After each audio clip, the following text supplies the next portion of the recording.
and the words come. I don't sit down to write something specific. I sit down basically with the question of what's alive in me or what has me so disturbed or agitated. And then I watch what shows up. Author and poet Minx Boren. She's recognized for her extraordinary service to women and girls and the whole community. She is the recent recipient of the Judith Selzer ICON Award. Her works speak to the moment and challenges we face.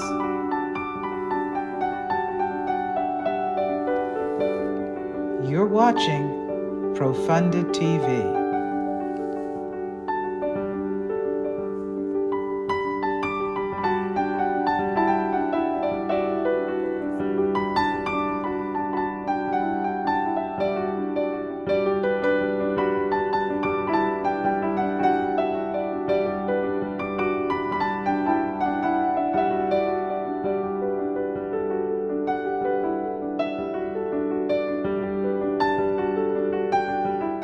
Minx, you have written some very profoundly interesting poems, and I wanted to take the time to revisit you and come back to you.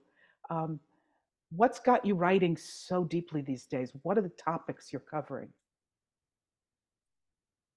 For me, it's not as if I choose a topic to cover. The topic finds me. Something is happening. I'm looking to process what I'm feeling, what I'm experiencing, how to respond to it. And so I pull out my journal because that's the way I discover myself on the page. And the words come. I don't sit down to write something specific. I sit down basically with the question of what's alive in me or what has me so disturbed or agitated. And then I watch what shows up. Well, I think that your poems that have shown up recently have been very worthwhile and interesting. Can you read one of them for us? I would love to. And this is very recent. Riding the waves of grief and hope, of despair and the invitation to become more aware, more open-hearted, and vastly more open-minded. Relinquishing certainty and surrendering to the complexity of nuance, of even the most minuscule choices, and the diversity of voices weighing in and praying, each in their own way, for peace and understanding, even though what that means varies wildly from one person to another and moment to moment, when there is so much foment and turmoil and suffering and so much proffering of opinions about what exactly must be done before everything implodes or explodes, leaving us bewildered and bereft because of the impossible heft of what is needed to right the wrongs of human unkindness and blindness. And so let us pray to the Divine One to show us the ways to better days, show us the path to peace on earth, show us how to birth a new understanding of the full impact of our being and doing. Show us the way to a world that works for all. That is more than a poem, Minx. That is a statement. That is a clear invitation for peace. Um, when you write, where do you get the words? How does it come to you? Do you have a sense of that? Let me begin by saying that one of the most validating things I ever read about writing poetry, the way I write it, came from Billy Collins, who's a very humorous poet, who said that if you know how a poem is going to end when you start to write it, it's going to be a terrible poem. And I took heart in that because I never know. I sit down, I have a word or an inkling or a phrase, and I just start to write. What my poems look like, first version, are scribbles everywhere. It's just 2 pages of a journal opened up, and I'm scrawling and hooking up words to other words and drawing mind maps. And then eventually I managed to make sense out of all of that and put it into a first draft. And then I just let it sit for a few days, and I go back to see, what did I write? And now how do I make it more cohesive? So and I'm always astounded. I am always surprised by what shows up on the page. It's never going where I would think it would go. It never comes out where I would think it would come out.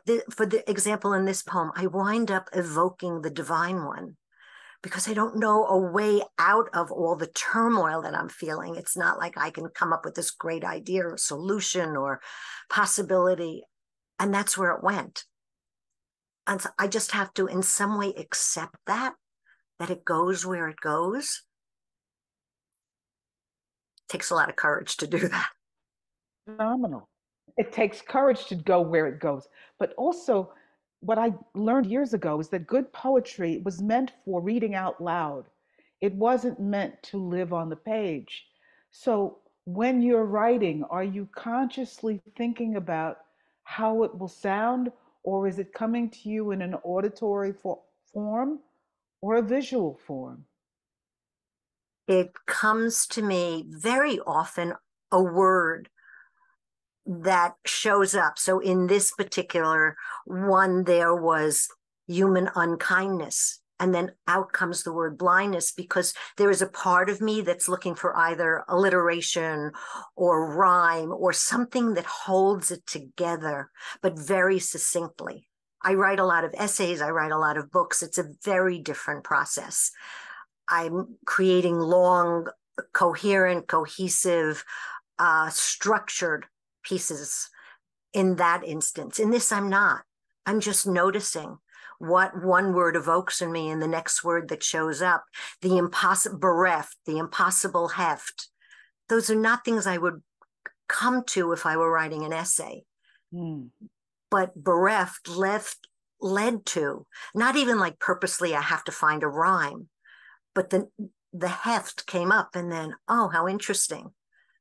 It's like Ben Zander once talks about how fascinating everything that shows up in life is. How fascinating is that? So I get fascinated. Wow, where did that word come from? And then, oh, but it makes sense. But it's not the word I would have reached for if I was writing an article for a newsletter or a magazine. But How are you different from the person who first started writing poetry, essays, and books? Has the process of it altered Minx Boren in any way? enormously. I've been writing and writing poetry since I'm a teenager. And my teenage poems sound like teenage poems. And then over the years, and I was looking back because I just looked back at a book I wrote 15 years ago called Soul Notes, the first one I ever published. And it's lovely and it's wonderful and it's who I was then. And now I look at how much more daring I am, how much more I'm willing to be vulnerable. There's a phrase that I use: to be a poet, you have to be willing to lie naked on the page, literally. You have to be willing to go beyond what you want people to see, how you want to be perceived. You just have to let it out. Now, there are poems I don't publish for that reason, because they're raw and real, and it's not how I want to be seen, but it is how I want to know myself. And from that poem that I might not publish will come one where I can process it to a place where it's more universal. It's less, what do I want to call the process of discovery? This is the part I'm willing to share. This is the part I'm working on. I don't know what else to say about that, but I am a very different person from who I was. And I was also, I did not have anywhere near this courage. I was a very shy soul. But at age 78, if I'm not going to speak it out now, then when? That really is a different place to be. A lot of people who are older are taking up hobbies like, and I'm not making fun of them, they're taking up pickleball or, uh, I don't know, golf.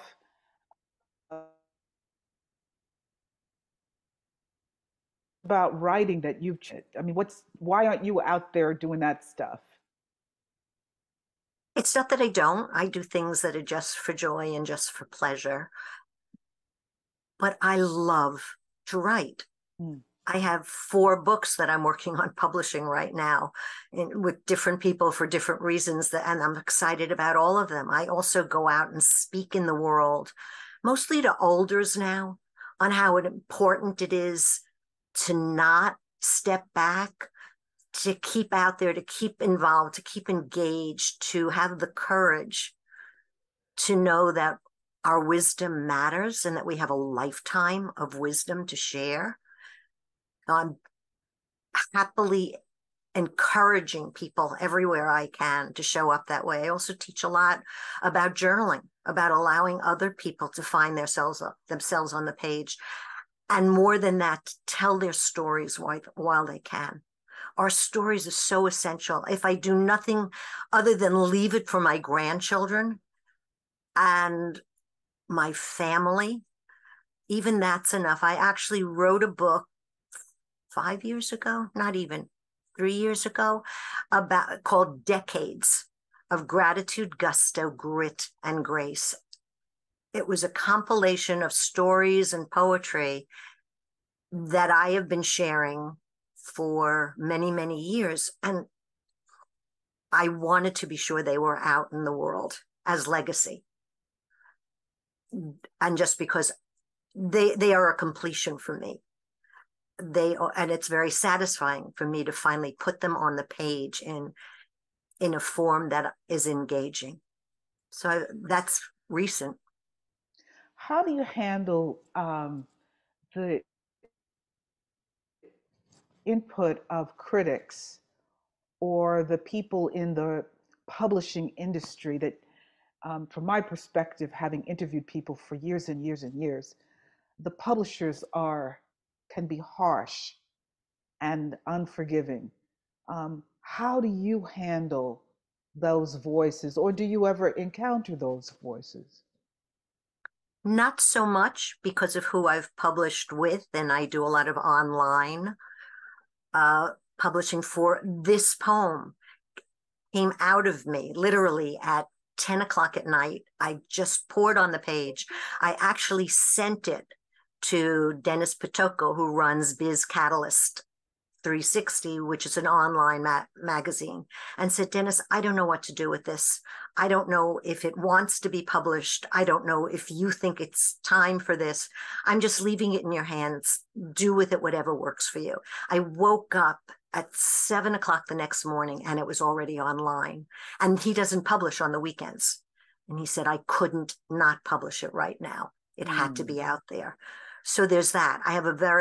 The people that I'm working with are very accepting. And the other side of it is that very often that surprised me. I would have shown it to more people, gotten more feedback, but it was up. He did it. But when I can, I also believe it takes a village. I sent it to you the next day. I said, look at what showed up on the page. I just sent it to you, not for anything else, but because there are a group of people in my life that I'm close to and I trust, and I want to hear from them. What do you think? Did I miss the mark somewhere? Did I overstate something? You can never see it for yourself. And generally, I also always let it sleep on the page for at least a week or two. In this case, I did not. I was so emotionally immersed in what was happening. Well, you also publish your own newsletter called Balance Point. So Yeah. that's in a way that you take the reins of publishing. But I guess I asked my question poorly. I still hear the voices of some former teachers or some early project managers um, when I do a project. So, for example, I kind of function the way you do. I will make a show and I don't care what other people think. It's what I want to put out. But there's still the voice of whose names I will not mention, of people who were perhaps critical at times.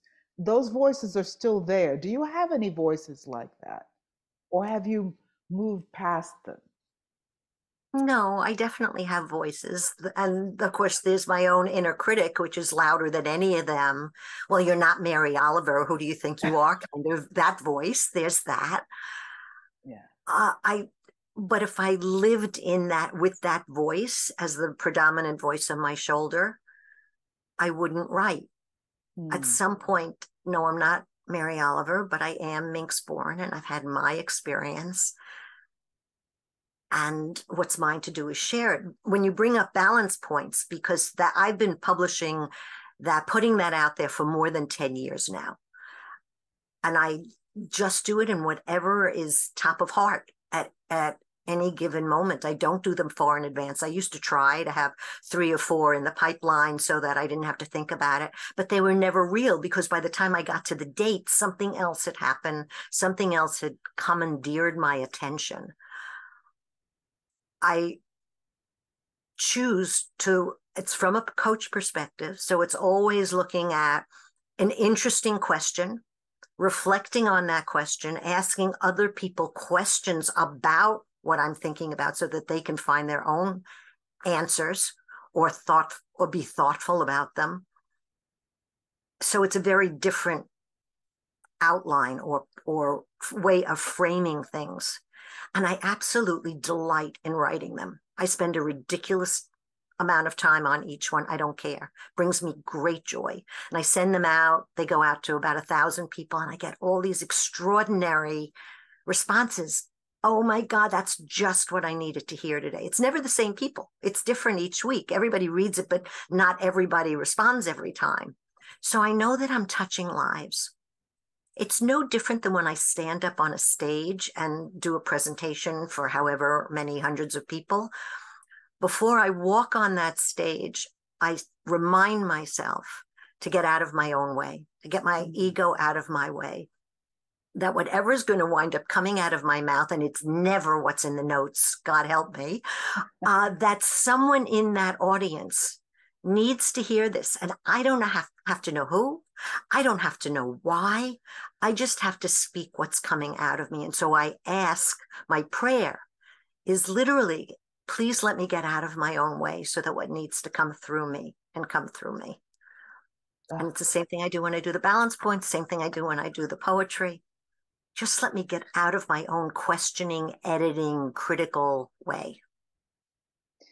I've known you for a long time, and I have to say that every time I interview you, there's a new iteration of you. This is a bolder, Oh, profoundly lively, and joyful. I mean, you're always wonderful. That's why I interview you.